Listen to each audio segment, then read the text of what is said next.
Hello વિદ્યાર્થી મિત્રો, તમારું અમારી એમજે ક્લાસીસ ચેનલમાં હાર્દિક સ્વાગત છે। આજે આપણે ધોરણ 12 ના પ્રકરણ નંબર 3 ના પાઘડીનું મૂલ્યાંકન વિશે વાત કરીશું। ઓકે, ચલો એની અંદર કઈ રીતે પૂછાય છે, શું આવશે અને એની વાત આપણે કરીએ। પહેલા તો પાઘડીનું મૂલ્યાંકન એટલે શું? પહેલા તો પાઘડી એટલે શું? તો પાઘડી એટલે શું કહેવાય? તો તમને બધાને ખબર હશે, જે ધોરણ 11 માં આવતું। ઓકે, ભાગ નંબર 1 ચેપ્ટર નંબર 1 પારિભાષિક શબ્દોની સમજ। પાઘડી વિશે આપણે એમાં થોડીક ડિટેલ શીખી ગયા છે।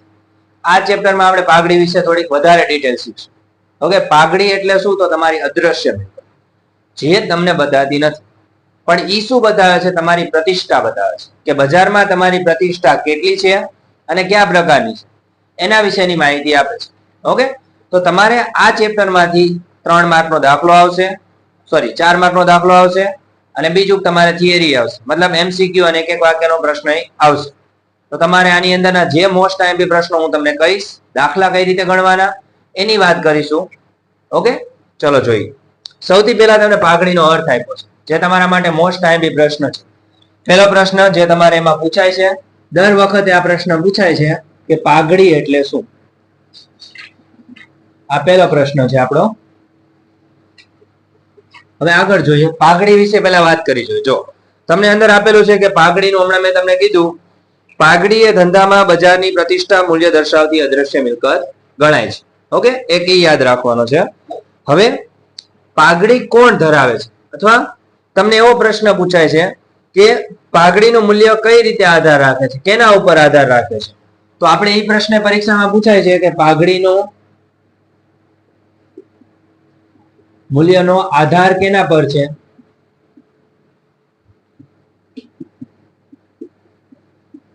આ બીજો પ્રશ્ન જે મોસ્ટ આઈએમપી છે। તો એની વાત કરીએ કે અપેક્ષિત નફા કરતા વધુ નફો કમાવાની ધંધાની પ્રતિષ્ઠા મૂલ્યને પાઘડી તરીકે ઓળખવામાં આવે છે।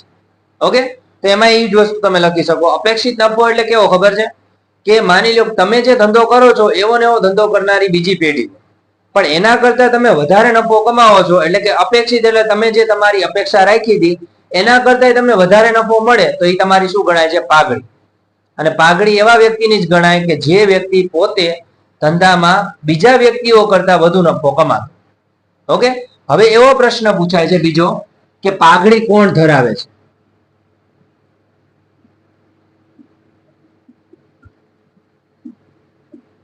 આ મોસ્ટ આઈએમપી પ્રશ્ન છે। તો એનો જવાબ એ અંદર જ તમને આપેલો છે, પેજ નંબર 89 ઉપર।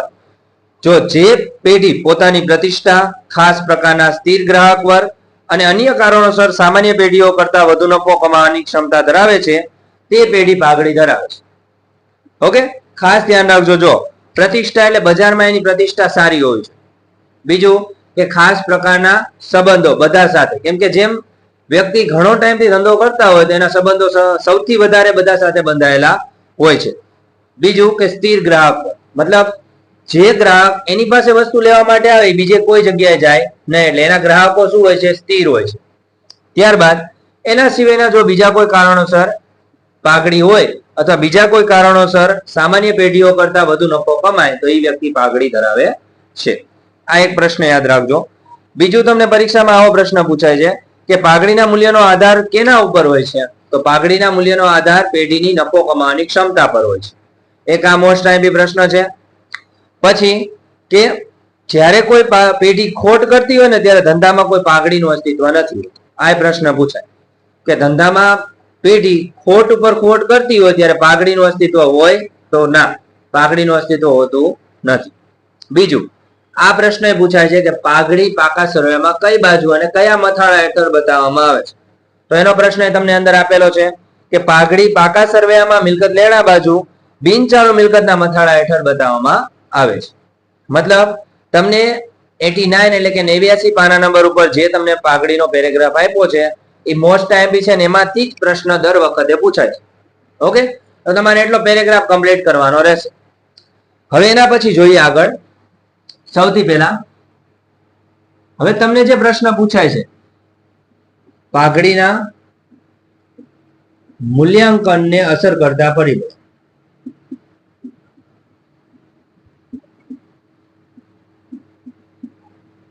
જો આ પ્રશ્ન વારંવાર પૂછાય છે।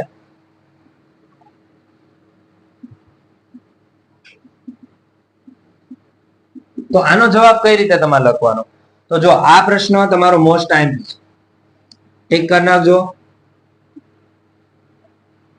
ઓકે, તો ચલો એના પોઈન્ટ આપણે જોઈએ. પેલું છે ધંધાનું સ્વરૂપ, બીજું છે ધંધાનું સ્થળ, ત્રીજું છે ધંધાના વર્ષો,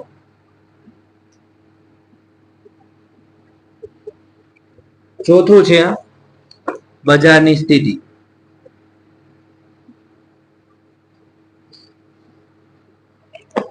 પાંચમું છે સંચાલકોની કાર્યક્ષમતા, સંચાલકોની કાર્યક્ષમતા. ત્યારબાદ છઠ્ઠા નંબરનો પોઈન્ટ છે અન્ય ખાસ લાભ. ચલો હવે આ 6 પરિબળો તમારે પાકા કરવાના રહેશે. ઓકે, અને આ પ્રશ્ન સેક્શન ડી ની અંદર પૂછવાની સંભાવના 100% છે. એક આ પ્રશ્ન પૂછાય અને એની અથવામાં દાખલા હશે. ઓકે, દાખલા બી ઈઝી છે અને આ પ્રશ્ન પણ છે, પણ આ મોસ્ટ ટાઈમ બી છે, તો આ પેલા ભાગો કરી નાખવાનો, પછી દાખલા હું તમને આગળના વિડીયોમાં સમજાવી દઈશ. ચલો, સૌથી પહેલો પ્રશ્ન મતલબ પહેલો પોઈન્ટ છે ધંધાનું સ્વરૂપ. હવે તમે જે પાઘડી ધરાવો છો તો પાઘડીમાં ખાસ પ્રકારનું ઈ ધ્યાન રાખવાનું કે ધંધો કયા પ્રકારનો છે. તમે જે ધંધાનો પ્રકાર હોય એ પ્રમાણે એની પાઘડી વધે. ઓકે, કોઈ એવો ધંધો કરતા હોય કે જે વસ્તુ રહી એ અમુક ટાઈમ પૂરતી જ ચાલશે, પછી અમુક ટાઈમ પૂરતી એની વેલિડિટી ખતમ થઈ જાય. મતલબ ઘણી વાર એવું બને શાકભાજીનો વેપારી છે કે બીજો કોઈ એવો વેપારી છે કે જે 2 કે 3 દિવસ ચાલે. ઓકે, તો એમાં પાઘડીનું મૂલ્ય સૌથી વધારે હોતું નથી. પણ કોઈ એવી વસ્તુ છે કે જે લાઈફ ટાઈમ આપણે એનો ઉપયોગ કરીએ છીએ, જેના વગર આપણે ચાલે એવું જ નથી, તો એના વ્યક્તિની પાઘડીનું સ્વરૂપ વધારે હશે. ઓકે, એટલે ધંધાનું સ્વરૂપ ખાસ ધ્યાન રાખવાનું. હવે ધંધાનું સ્થળ, સ્થળ મેન જગ્યા છે. હવે તમે ધંધો કરો છો, હવે તમે જે જગ્યાએ ધંધો કરો છો એ જગ્યા માની લો કે ગામની વચ્ચે આવતી હોય, કોઈ શહેરની વચ્ચે આવતી હોય, ઓકે, અથવા જ્યાં સૌથી વધારે લોકો ભેગા થતા હોય. ઓકે, તો એ જગ્યાએ તમારી પાઘડી વધારે છે. શું કામ? કેમ કે ગ્રાહકો વધારે આવશે. ઓકે, માની લ્યો કે એની કરતા કે તમે કોઈ એવી જગ્યાએ તમારું એકમ ચલાવો છો કે જે તમારા ગામની બહાર છે, તો અહીંયા માણસોની આવક જાવક ઓછી હોય, તો તમારી પાઘડી કેવી રહે? ઓછી. મતલબ ગ્રાહકોની સંખ્યા સૌથી વધારે ક્યાં છે એના ઉપર ડિપેન્ડેડ છે તમારી પાઘડી. એના ઉપર તમારી વસ્તુનું વેચાણ થાય છે કે નહીં, એના ઉપર તમારી પાઘડી વધશે. હવે ધંધાના વર્ષો, ઘણી વાર એવું બને કે કોઈ એવો વ્યક્તિ છે કે ધંધામાં ઘણા ટાઈમથી ધંધો કરે છે, મતલબ ઘણો જૂનો એનો ધંધો છે, તો એની પાઘડી વધારે રહેવાની. કેમ કે જેમ ધંધો જૂનો તેમ ગ્રાહકોની સંખ્યા વધારે. કેમ કે બજારમાં એની પરિસ્થિતિ, એની ઓળખાણ, એની જે વસ્તુની ક્વોલિટી એ બધી જ ગ્રાહકો જાણતા હોય, જેથી કરીને ગ્રાહકો અહીંયા શું આવશે? વધારે પડતા ખરીદવા માટે આવશે. ત્યારબાદ બજારની સ્થિતિ. જો બજારની સ્થિતિ કેવી છે ને એના ઉપર ડિપેન્ડેડ છે. કઈ રીતે? દાખલા તરીકે તમે જે વસ્તુનું વેચાણ કરો છો, હવે એવી ને એવી વસ્તુનું વેચાણ કોઈ બીજા વ્યક્તિ કરતા હોય, ઓકે, એટલે કે એક કરતા વધારે વ્યક્તિ, તો શું થવાનું કે ગ્રાહકો બધી જગ્યાએ વહેંચાઈ જવાના છે. ઓકે, જેથી કરીને તમારો નફો ઓછો તમને મળશે, તો તમારી પાઘડીનું સ્વરૂપે ઓછું થવાનું. પછી માની લો કદાચ એવી વસ્તુ તમે વેચો છો જે બજારમાં તમારા સિવાય કોઈ વ્યક્તિ નથી વેચતા, તો શું થવાનું કે ગ્રાહકો તમારા સિવાય બીજે ક્યાં લેવા જવાના નથી. એટલે બજારની સ્થિતિ ખાસ મહત્વ રાખે છે કે જો ઇજારાશાહી હોય તો તમારી પાઘડીનું સ્વરૂપ કેવું થાય? વધારે. ઓકે, મતલબ જે કોઈ વ્યક્તિમાં વધારો થતો હોય, આપણા નફામાં વધારો થતો હોય, એટલે પાઘડીનું મૂલ્ય શું થશે? વધશે. ચલો આગળ. હવે સંચાલકોની કાર્યક્ષમતા, આ ખાસ મહત્વનો પોઈન્ટ છે. તમે ગમે તેવો ધંધો કરતા હોય, પણ ધંધો કરનારો વ્યક્તિ જો સારો ન હોય અથવા સરખી રીતે ગ્રાહકોને જવાબ ન આપતો હોય, તો પણ એના ધંધાનું સ્વરૂપ ચેન્જ થઈ જશે, તો પણ એની પાઘડીનું મૂલ્ય ઘટશે. કોઈ એવો મતલબ કાર્યક્ષમ કર્મચારી છે જે ગ્રાહકોને સરખી રીતે બધી જ વસ્તુઓની માહિતી આપે, સમજાવે, અને એ વ્યક્તિ પાસે કોઈ પણ ગ્રાહક આવે તો વસ્તુ લીધા વગર પાછા ન જાય. તો ધંધા માટે મેઇન વસ્તુ આ છે કે ગ્રાહકો સાથેનો તમારો વ્યવહાર, ગ્રાહકો સાથે તમે વસ્તુની જે સમજ આપો છો અને ગ્રાહકોને તમે વસ્તુનું વેચાણ કરો છો, એ ખાસ ડિપેન્ડેડ છે. મતલબ સંચાલકોની કાર્યક્ષમતા પર. હવે અન્ય કોઈ ખાસ લાભ. કેવા ખાસ લાભ? તો માની લ્યો કે તમે જે વસ્તુ વેચો છો એનો લાભ તમને જ મળે છે. દાખલા તરીકે આપણને ખબર છે કે આપણે દર દિવાળીએ શું કરીએ? ફટાકડાનું વેચાણ કરીએ. ઓકે, હવે એના માટે શું જોઈએ? લાયસન્સ. હવે જો તમારી પાસે લાયસન્સ હશે તો તમે એ વસ્તુનું વેચાણ કરી શકવાના. ઓકે, તો એના કારણે તમારી પાઘડી શું થવાની? વધવાની. એની જગ્યાએ કોઈ એવી વસ્તુ તમે વેચો છો કે જેનું લાયસન્સ આખા ગામની અંદર કે આખા શહેરમાં તમારી એક પાસે જ છે. ઓકે, તો ગ્રાહકો શું થવાના? તમારા સિવાય બીજે ક્યાં લેવા જવાના નથી. આ ખાસ લાભે તમારી પાઘડીને અસર કરે છે. ઓકે, એટલે આ મોસ્ટ પોઈન્ટ છે. આટલા પ્રશ્નો અને આ પાઘડીના મૂલ્યાંકનને અસર કરતા પરિબળો જે તમારે પાકા કરવાના રહેશે અને ઈ જ તમારી એક્ઝામની અંદર પૂછાશે, પહેલી, બીજી અને ત્રીજી એક્ઝામમાં. ઓકે, એટલે તમારે આટલું જ કરવાનું રહેશે. ઓકે, હવે આના પછીના દાખલાની શરૂઆત આપણે નેક્સ્ટ વિડીયોમાં કરશું. ઓકે વિદ્યાર્થી મિત્રો, થેન્ક યુ સો મચ. જય હિન્દ, જય ભારત.